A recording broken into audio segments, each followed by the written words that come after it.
For those of you who are alumni, to please fill out the alumni questionnaire and get that turned in. We really do need to have that filled out by all alumni.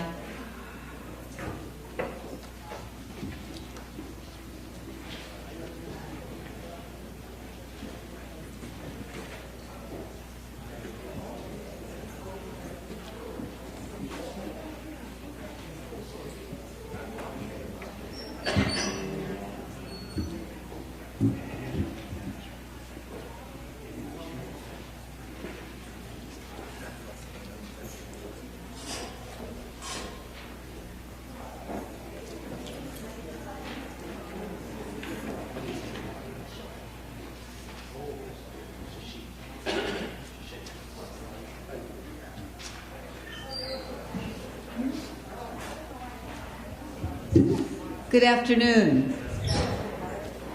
I'm Alice Ogden Bellis, and I have the distinct honor and privilege to introduce to you this afternoon one who truly needs no introduction, Dr. Cain Hope Felder. I asked Dr. Felder a few minutes ago if there was anything that he would like me to say in this introduction. He said, "Oh no, just keep it brief." And so I will keep it brief. He truly needs no introduction. You all know Dr. Felder very well. He is an institution in this institution. I doubt there is a student who goes through Howard University School of Divinity who does not manage to take Dr. Felder for at least one course. When people hear the name Howard University School of Divinity, they think Dr. Felder.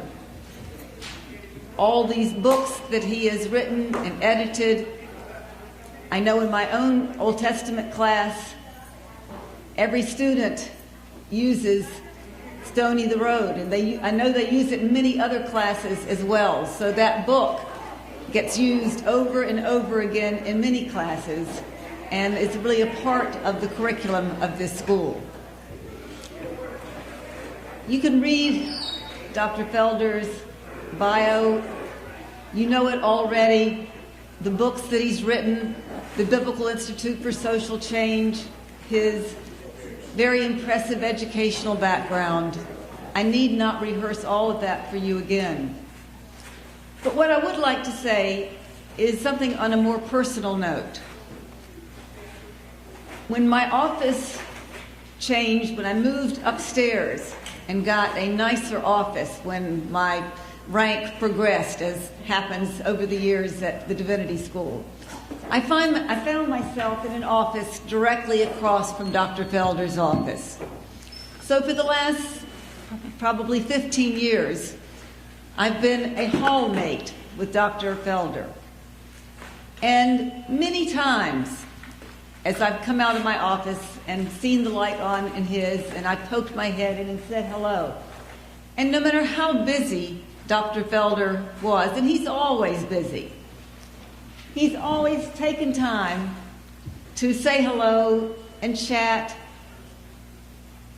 however things might be, talking about his wife or what's going on with his work, how we felt about how things are going with the school, just passing conversation with how we're feeling about life. And because of those conversations over the years, I have felt very close to Dr. Felder and will really miss him when he leaves at the end of this year. Microphone is reacting. Right. So I know all of my colleagues in various ways have developed these deep bonds of friendship with Dr. Felder, because that's just the kind of person he is. He's a wonderful scholar, a fabulous teacher, but also a very close, warm, and gracious friend to all of us. And that's the thing that I would like to share, is the kind of close friendship that he has had with me over these years, just in those few minutes captured here and there. Thank you, Dr. Felder.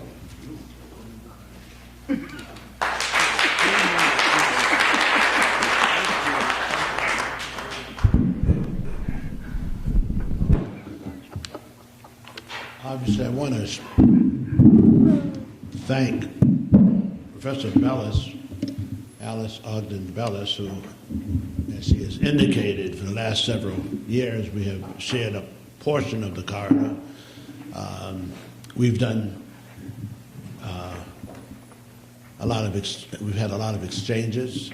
Sometimes I will go over and test her knowledge of Hebrew and ask the translation of a passage or an idea just to see how it's going, and she hasn't failed me yet. But the whole truth of the matter is I want to thank all of you for even taking the time out to be here this afternoon. Now, I'm not under any illusions with respect to the fact of my being placed here to give a presentation on my impending or imminent retirement. The program planners had a block of time they needed to fill, and they gently and honestly let me know that it would be useful if I would come and talk about my imminent retirement, which initially I had no intention of doing. But given the fact that we do whatever is useful for the good of the order and the good of the school, I said, well, this is the last minute. This is only a matter of days ago, just before the program went to print. But I think most of us who've been at the Divinity School and Howard University in general for a long time know that whatever is requested that will help the process to go forward, if it means a little inconvenience here or whatever, we do it. And I think that's a wonderful note on which to share with you. And also, this has forced me to take some of my, what Blaise Pascal some years ago, a French philosopher, used to entitled one of his books, as more recently Cornel West has done in his prophetic fragments. But Blaise Pascal had one of his works some years ago was this Les Pensées Fragmentaires, the fragmentary thoughts. So my own reflections here are somewhat like this Les Pensées Fragmentaires. I'm just still processing what all of this means to me, to be even thinking about, and indeed now locked into a firm retirement. Dr. Davis and I had to have a private consultation as to what's going on with this. But the fact of the matter is, Dr. Carpenter, she's retiring of this year, along with this academic year, and Dr. Newhart has also decided that he's going to be retired. So this is a time of transition. It's a scary time because all of my life, half of my life has been here at Howard University. 4 years as an undergraduate, and then coming back after meandering around other institutions, coming back, and I'll say a word more about that in a formal way on the faculty. But this is my 35th year. Before I came to Howard, I couldn't hold a job for more than 3 years anywhere. 2 or 3 years, that was it. I had to get out. And then finally, when I left Princeton and came to back to alma mater, I said, I'm home, not realizing how productive and how much would be on my plate because I was home. In fact, it was one of the reasons I had to leave Princeton, the faculty. I was on a tenure-track position there, and they told me, even as I started expressing concern about Africa, some of my colleagues, I was the only African-American in the faculty of biblical department, which had about 18 people, and I was the token black. But then, at least I got in the door and I was at the table, so a little lower rank, because I didn't have the PhD at the time. If you didn't have your PhD, you sat at a lower rank. Then once you finish your dissertation, then you could raise and join the other senior colleagues. Before I could do that, I had already resigned. Mainly because the whole, it wasn't home. And in point of fact, most of my students, and I think at one point in my New Testament intro class there, I shared with Senior Professor Johann Christian Becker, we had like 150 students just in a huge lecture hall. And I would look out, but I'd only see an isolated black there, an isolated black here, an isolated black there. And I said, how long, is this the best way to use whatever I have learned and acquired? And I always had lingering in my mind, well, what about African Americans in general? What about the masses of how can you teach and do research that's going to apply to a wider number of our people? I just didn't feel that Princeton, or more recently Harvard, when I interviewed up there back in the year 2001, it just wasn't home. And when one realizes that, then you say, well, what are some options? Now, what I've divided my presentation. It's not going to be terribly long, because I say these are fragmentary reflections. But I did want to put some things down because I'm both excited and also chastened by this opportunity to share with you an evolution which has taken place in terms of my own research and writings as it relates specifically to the New Testament and also the Hebrew Bible, Old Testament, and how we've tried to reinforce that research by actually taking groups of students from various seminaries over the last 15 years, 20 years. Multiple trips we have made with groups as large as 78. Sometimes we had to have 2 bus loads and we'd be traveling in various ancient sites in Greece. Or we would take them over to Egypt and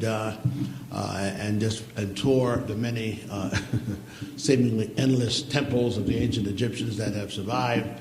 And just, quietly noting in each one of these trips the fact that you would have in Egypt archaeological remains that are very much showing evidence of being appropriated by what we find, whether at Masada or, for example, the Roman ramp that goes up to the top where for 3 years the Jewish freedom fighters in the first century fighting against Rome were able to last for 3 years with their own cistern way up on top. But the Romans, they built what was called the Roman ramp. So eventually the Roman soldiers could go up this ramp. But again, it shouldn't be called a Roman ramp because we had just seen this same thing in these huge stones, and not just in the pyramids, but in the temples of Komombo, the temple of Karnak, and so forth, and Edfu. Well, the point I'm making is that it's remarkable that it shouldn't be the Roman ramp. If anything, it should be the Egyptian ramp. Because it was clear to me and to many of us. Not only that, you go into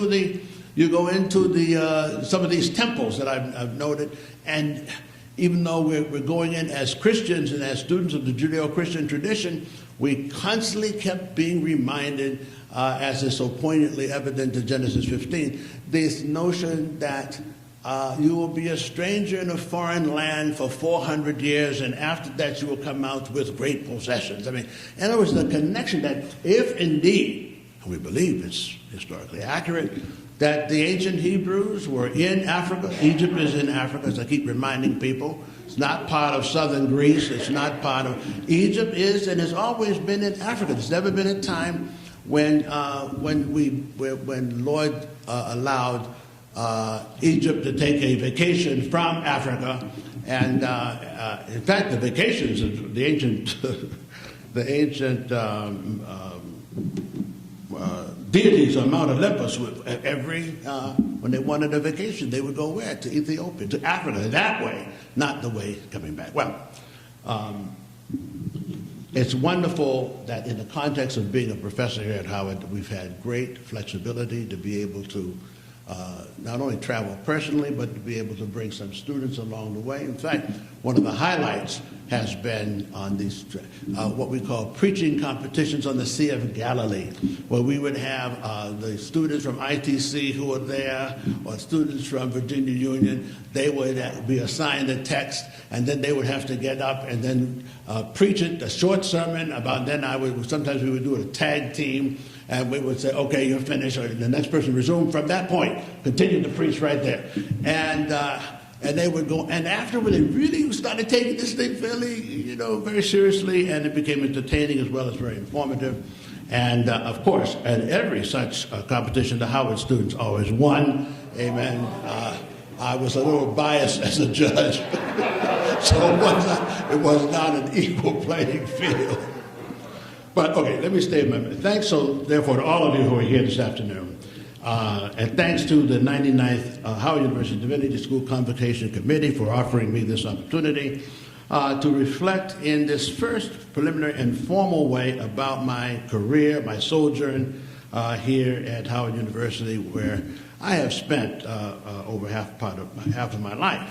First came down from my high school, down to Washington, D.C., from my high school in Boston Latin School.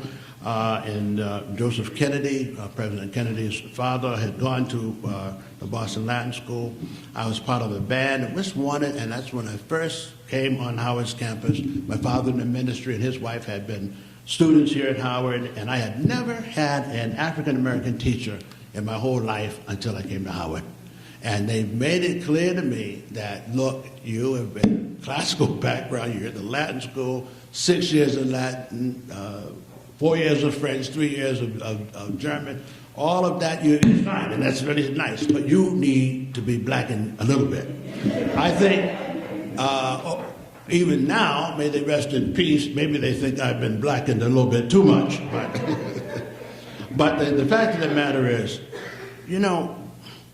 there's a phrase in Greek that I sometimes quote, and it goes like this: "In chrono panta crepta crumata, eleosanta pros forti." In time, all the things that are hidden or obscured will come to light.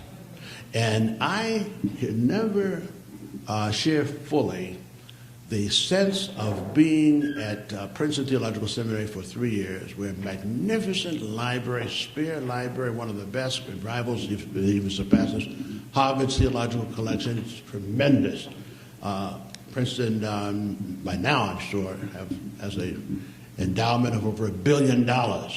And so they can buy ancient manuscripts. They can have a fabulous thing. And I just will share with you that while there on the faculty, far more so than my years at Union Theological Seminary in New York and Columbia University, but at Princeton, in that pastoral, idyllic, my apartment was huge. And ivy coming down the walls, just a wonderful way to forget about the rest of the world, especially black people, if you are in such an ideal, exceptional context. But the fact of the matter was that I had to realize that I was there at Princeton for a season, for a purpose, and to keep focused on that. But the one thing that got me was, despite the magnificence of Spear Library and all the resources that are there, I went down to the card catalog. I would do that periodically just to look to see if they had any scholarly-oriented books about Africa, about the Bible in Africa, the Bible in African Americans, or anything of this nature. And again, it was a profound disappointment that there was nothing. And what was there was very wasn't too commanding. Usually on a bottom shelf, you're looking to see it scarcely ever checked out. And I had a very difficult experience with that, because I said, well, this may be an area that I need to explore myself. And we want someone else to do the book. We want someone else to do this research, or to provide that as a ready-made panacea for a neglected area of research. And it may be that you are the one who has to do that, because I kept asking some other people about it, Dr. Kofer and Randall Bailey, many other colleagues. They went, well, why don't you just put in and do that? And that wasn't to be. And unbeknownst to me, it became clear, especially when I left Princeton and came to Howard Divinity School, that I would need to spend more time looking at the things that have been hidden for too long and that need to come to light. I'm going to have three parts to this presentation. I want to look at this, my journey here over the past 3 years, and to to explore the reality question, why did I leave Princeton? I've already given a partial answer to that. Why did I leave Princeton and come to Howard, come back to alma mater? And the second is, to what extent, what is the significance of some of the publications that the Lord Jesus has been very much in evidence and encouraging and inspiring me to do sometimes. And then the third part will be just what is the significance now that we're about to retire of the achievement through the hard work of Alice Bellis, of Michael Newhart, of Gabe Byron, of Dean Pollard, all of us who worked together in the PhD committee and got the approval of a PhD program in religion. This was the one lore, caveat that Dean Jones brought to Princeton when he came to meet me at Princeton. Not to meet me because he knew who I was already from my work with him and his helping me when I was a student at Union Seminary years earlier. But it was Dean Jones who had come and was able to say, look, will you come on rebuilding the faculty at Howard, and we need a professor of New Testament, and would you come and we're doing a targeted search. And I had the nerve or the boldness of saying to Dean Jones that, well, if you would hold the position for a year, because I'm here with Spear Library and I need all these books and all this research right here, and I don't want to have to be finding my way around the libraries and such in Washington. He says, look, for you, I think we would hold the position for 1 year, but then you have to come.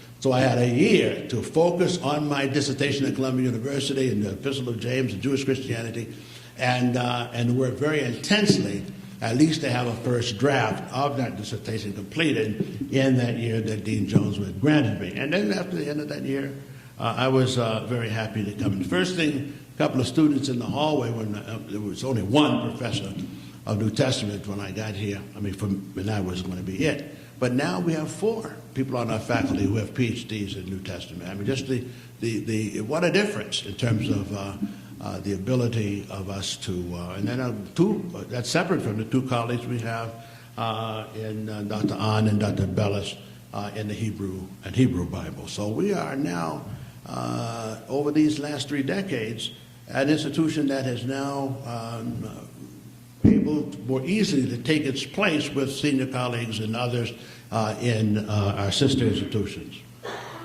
So I came to Howard in part because I sensed that part of my destiny was going to be unfolded here, and that it would be important to go home, to come back home. And from the very beginning, I'll never forget a conversation I had with Dean Jones when he said, the late Dean Jones, when he says, Cain, look, unlike Union in New York, unlike in Princeton, he said, we don't have to apologize for who we are. We don't have this idiotic notion that anytime you talk positively about the black experience or Africa in the Bible or anything like that, that people, the white brothers and sisters, are so often say that, oh, well, we don't want to hear that special pleading.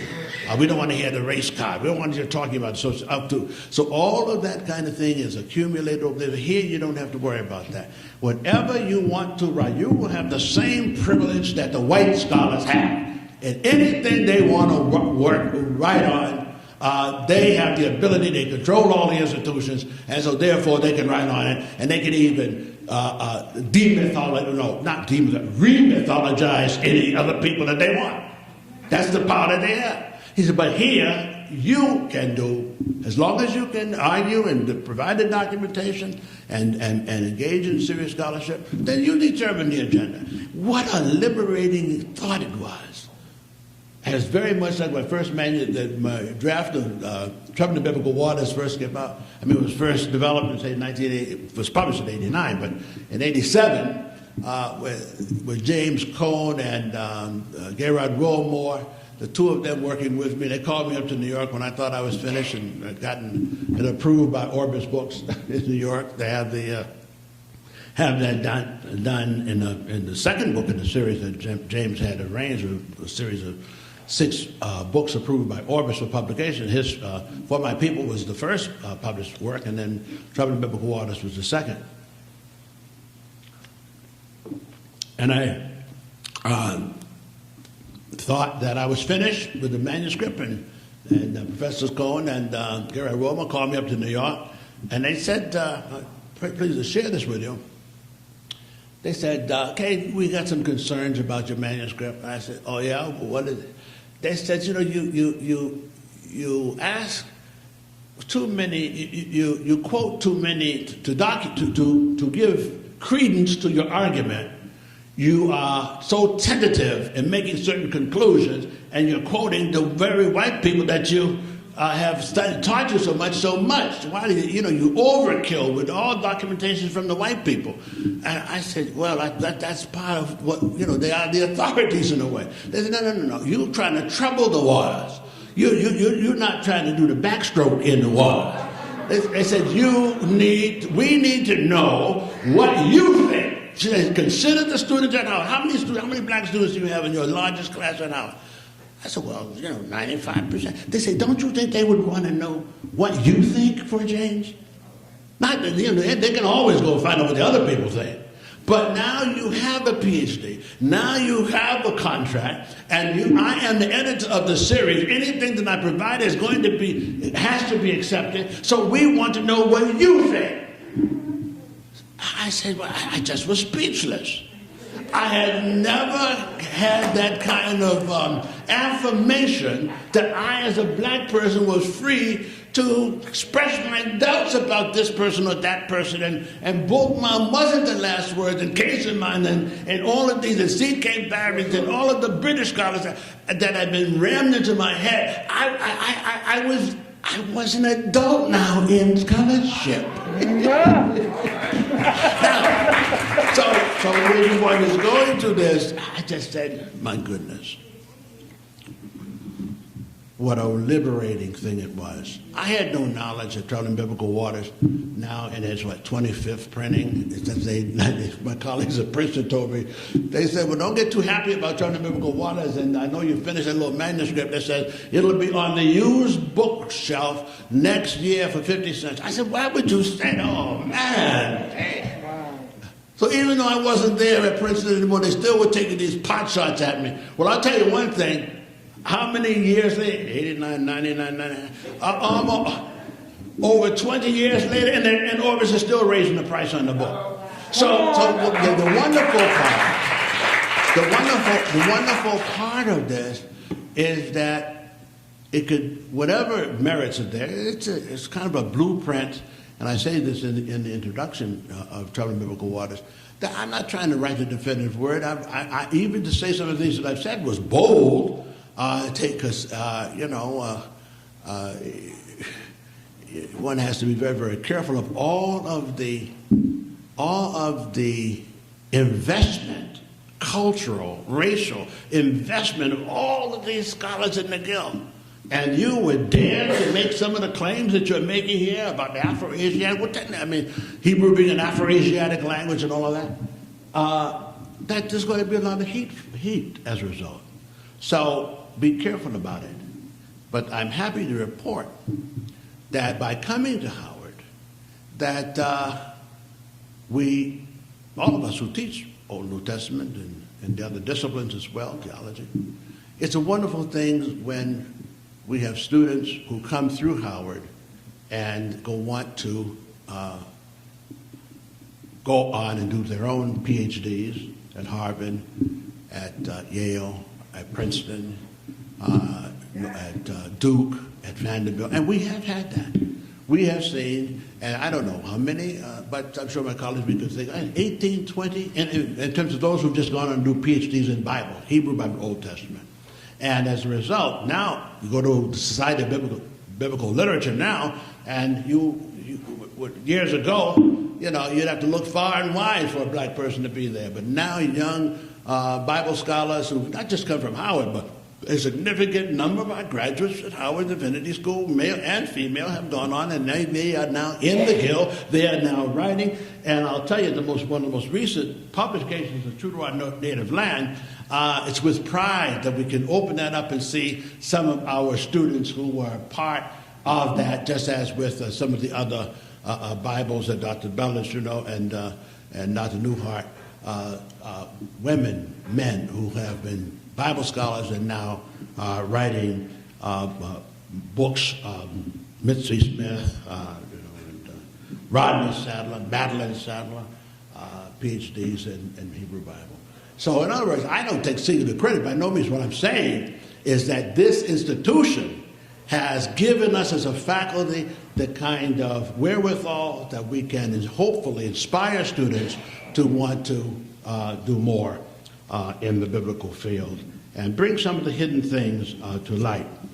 Speaking of this True to Our Native Land, this wonderful article where Mitzi Smith, who was my assistant with the Journal of Religious Thought, PhD from Harvard, did extremely well. Valerie Cooper, PhD from Harvard, not in Bible, but has many horror stories that she told. But she finished and did very well. The list could go on and on and on as we try to celebrate the students who have come to Howard intentionally so they could fashion what distinctive destiny the Lord had made possible for them. Now, I do want to just say that I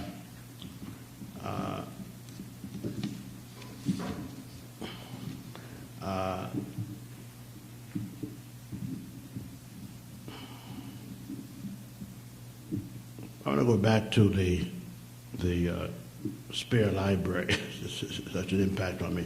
The Spear Library at Princeton, and they've now redone the whole library. It's really quite wonderful to see it. I mean, I spent a good part of yesterday afternoon browsing around in our new library here on this Van Ness campus, and it's strong. I was very pleased to see that it was as developed as it is.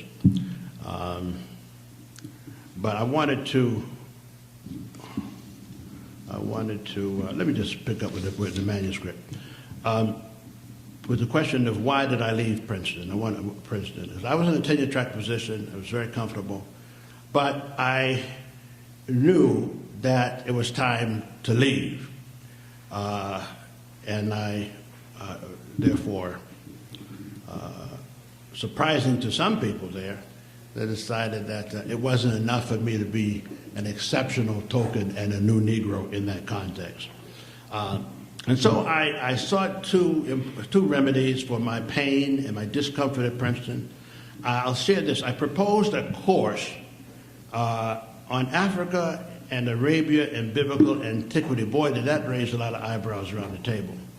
An exploration. I wanted to be an exploration of neglected or marginalized texts in the Hebrew Bible, intertestamental literature, or in the New Testament. Africa and Arabia.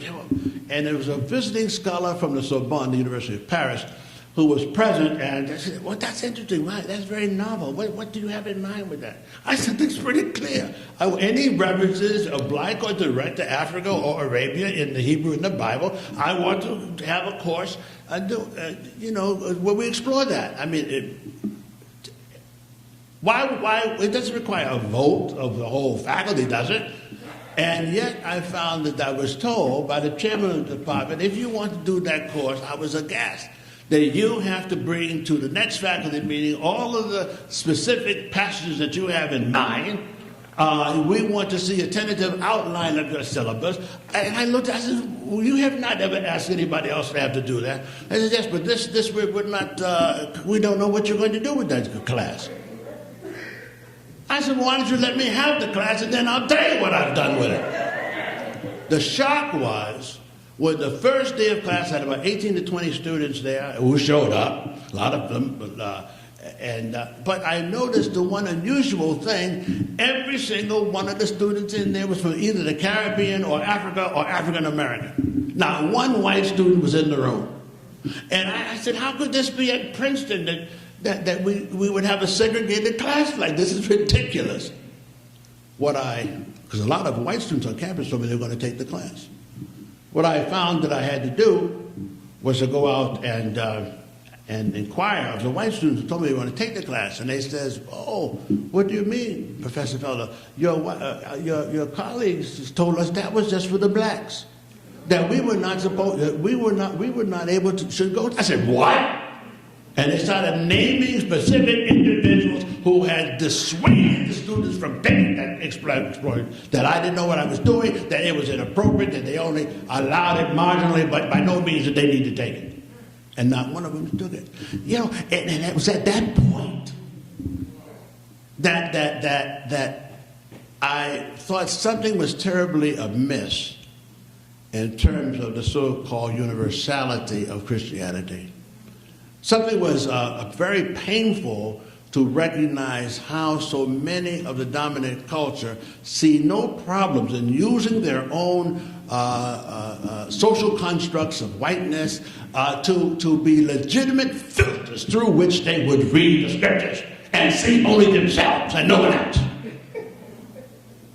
And I mean, I can't tell you what it felt like to go back to the class the next day, and the next time we met, and just said, well, we will leave that alone. Let's not worry about who is not here. Let's focus on what our task is, given who is here, and that is you. And we had a wonderful time, and I was expecting to get a letter of termination or something afterwards, but that didn't happen. I found that it was an emphasis like that on my part that caused me to say, you know, I'm not sure this is the right place for me.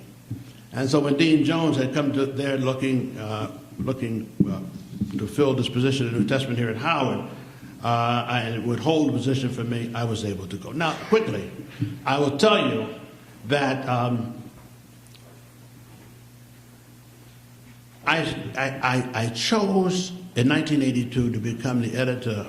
I volunteered to become the editor of the Journal of Religious Thought. Dr. Henry Ferry was the editor, but he was away on sabbatical by the time he came back, and I was already interim. And I said, well, I might as well keep it, because it would give me an opportunity to see, number one, what various people were writing, particularly as it pertains to the Bible and so forth, and secondly, to keep my own post-dissertation research skills more fine-tuned.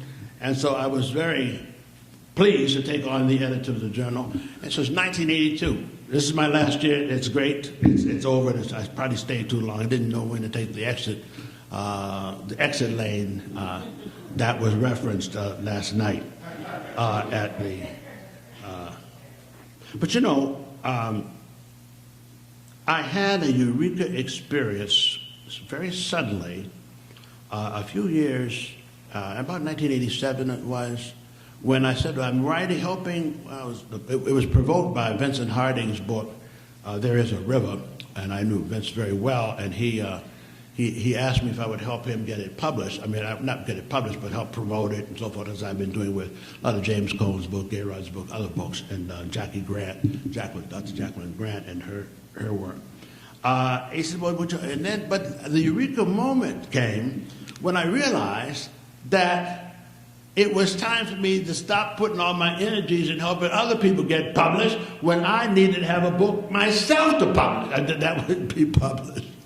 And when that eureka moment came, when I looked across my humble office over at 1240 Randolph Street and saw a lot of the articles or that I had written and a lot of the shorter pieces, and I stacked them all up, and it was like about that high, just, you know, because I always put the full bibliography and whatnot. I said, you know, in that morass of stuff, I might really have my very first book. And so it's like almost a Moses experience, you know, in which, well, how can I lead the people, you know?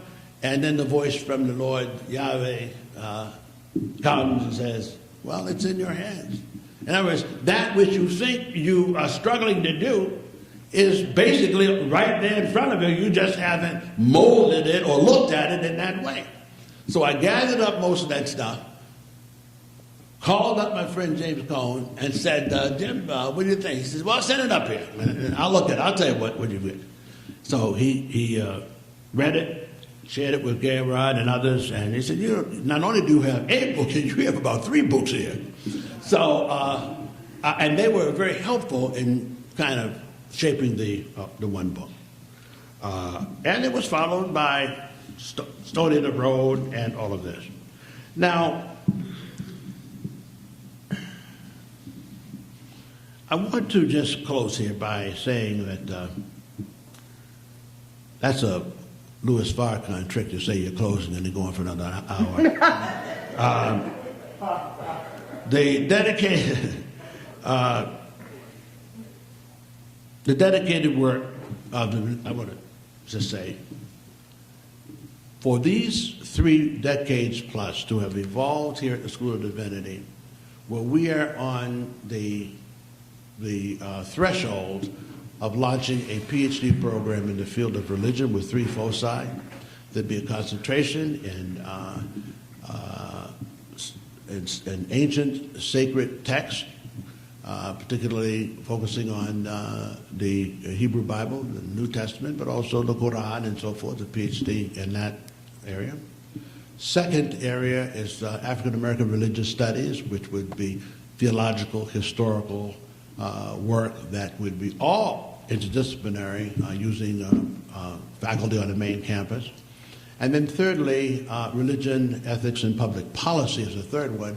And basically, this whole design has been approved. Now, they're trying to share with Dean Pollard that I thought that our sort of Africana studies emphasis for the whole thing would probably not float on main campus, and he is now aware of the fact they've made it clear that that is a problem for them in the graduate school.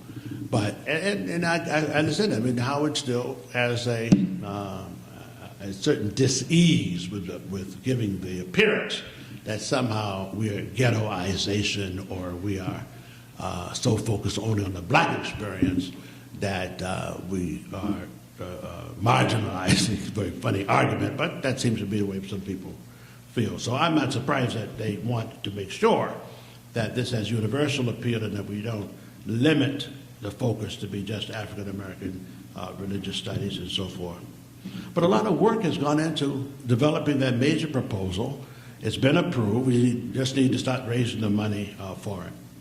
But this 3-decade period, for me, has been 3 decades plus, a period of sharing wisdom and receiving many personal rewards from my engagement with students, as I've seen other professors doing the same.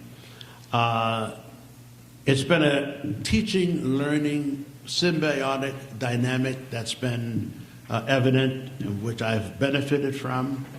And we have seen a number of our graduates go forth filling important pulpits, mega pulpits, and a number of not so mega churches, chaplaincies, prisons, hospitals, and other kinds of armed service and armed services, chaplaincies. The diversity of ministries that many of our students have gone forth to do is a real badge of honor that we look at and we look with real appreciation for. I've spoken about our trips to Egypt and Israel. A reference has been made to our Biblical Institute for Social Change, which we had to discontinue, didn't have enough staff, and some medical challenges forced me to have to discontinue that. Just didn't have the energy and the time to be able to do it all. But suffice it to say that this has been an exciting period of my life, and I, with the new crop of students who have come in now, we are very much overjoyed by the simple fact they have chosen Howard University School of Divinity. I was impressed and somewhat startled yesterday or two by the number of students who said, well, Dr. Felder, the fact that you're here at this school means a lot to us. And we came here in some instances because, some of your work. I said, well. They said, no. But the fact is, it's not just me. we have a whole set of colleagues here as we have been evolving a curriculum that would be angled towards frontier issues in the 21st century. So I want to thank all of my colleagues who did come this afternoon, and I want to invite you to join me in the program for this evening, and that's the only reason not the only reason probably, but the good reason for me to have this opportunity to share with you today. So I think I'll stop there and have some question and answers from the audience. Let me just say, how many of you have I want to give a copy of the Journal of Religion, the last issue of the Journal of Religious Thought to everybody who was here, free copy, because we have a lot of them, and also because we want you to be able to fulfill it. And do you have, if you don't have a copy of the last issue of the Journal of Religious Thought, would you hold that up? Yeah, just give them that. Dean Pollard has an important, I summarize it in the contents of the journal. Yeah, let somebody help you pass that out so it doesn't take so long. That's the Greek, yeah, that purple one. Yeah, the purple one.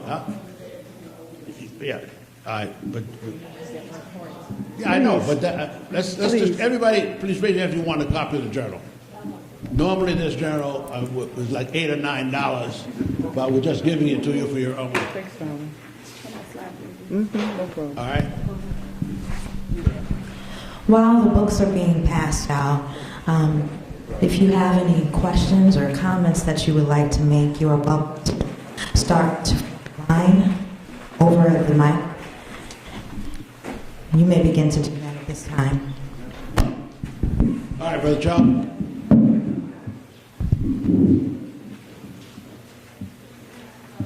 Hi. Jamaica, right? Yeah. Right. To upcoming preachers.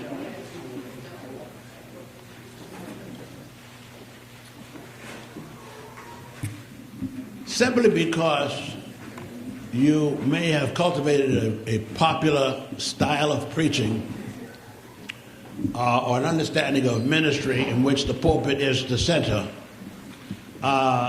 Please remember that is open to a lot of question.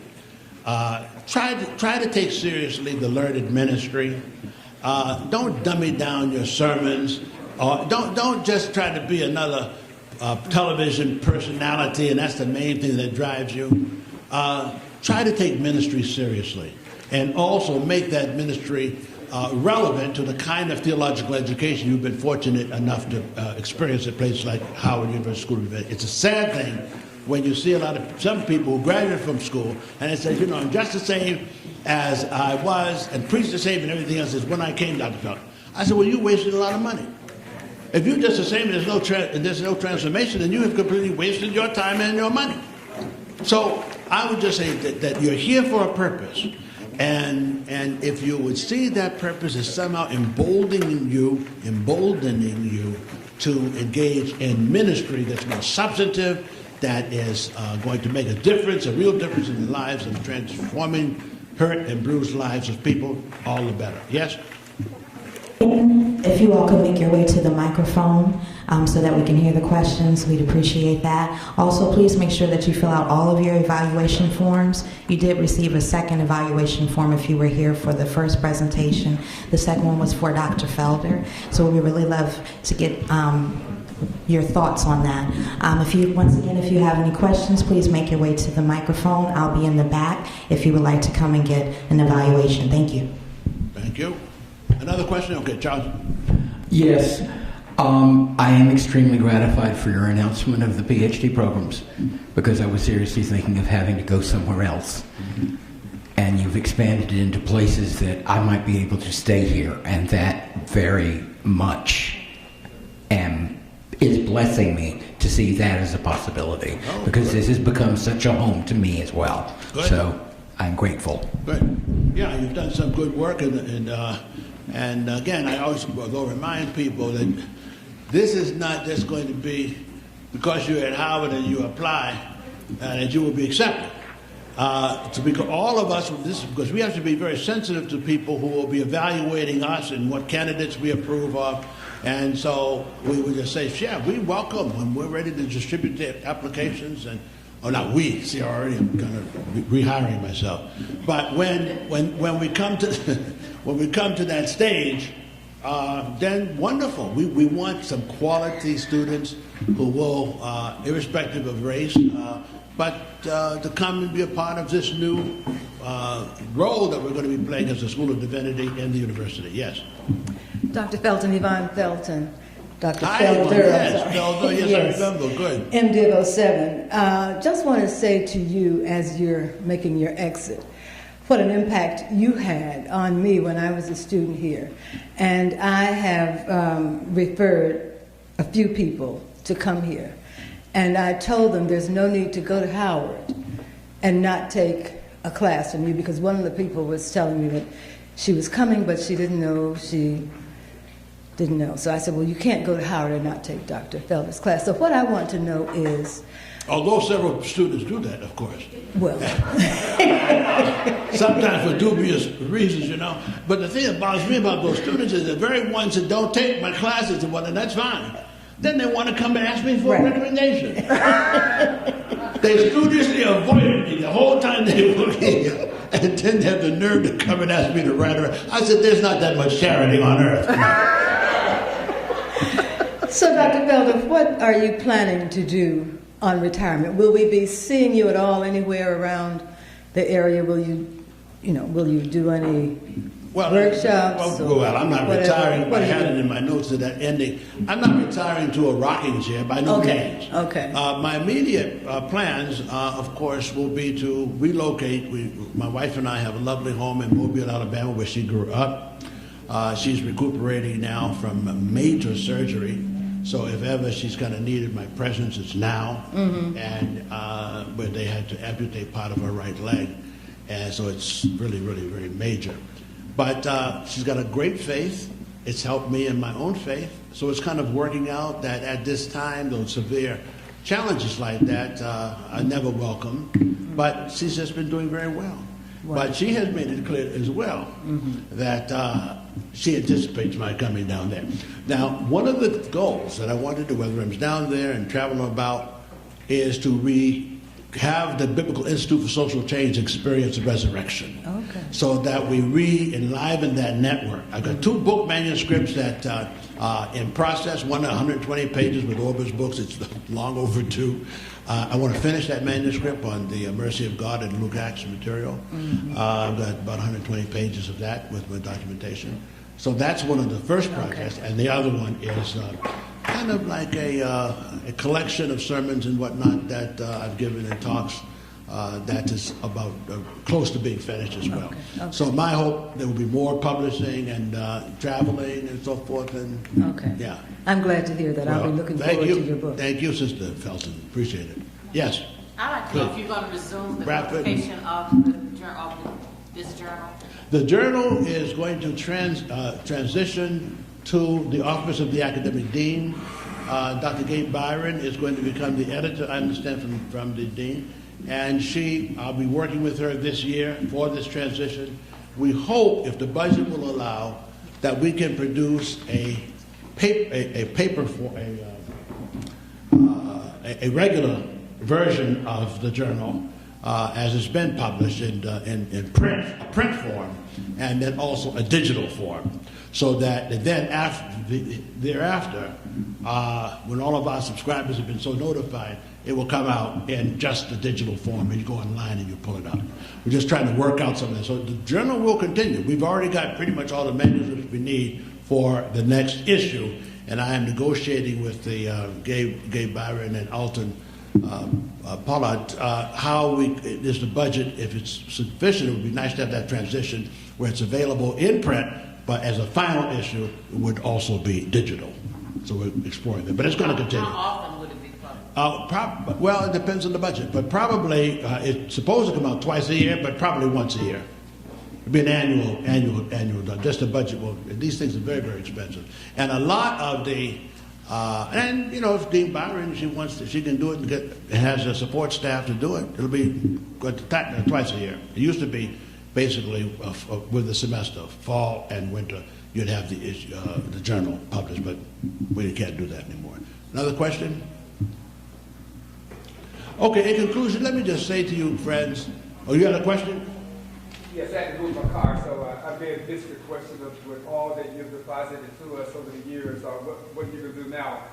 So I think that question may have been answered. Yeah. But may I make a quick comment? When folks ask the question, your name is one that goes out in the community, and may Yes. I say, as one who has appreciated you over the years, and you've reached across so many different churches or whatever, just thank you for what you've done. You've been such an inspiration to so many of us. I did not study with you, but I've been your colleague in the community. So Yes. thank you so much. Yes, thank you for that very much. And all of you who are here today, and you know which ones have been ministered to me and have helped me personally out in so many ways. It's just been home here. And I just appreciate very much, especially my colleagues who are here, and again, and the students who are present. So you haven't heard the last of me. I'm glad to be able to share. Great to see you. And I'll be happy to sign your little journal or whatever if you like. I'll be here for a few minutes. All right. Any other questions? All right. Thank you very much.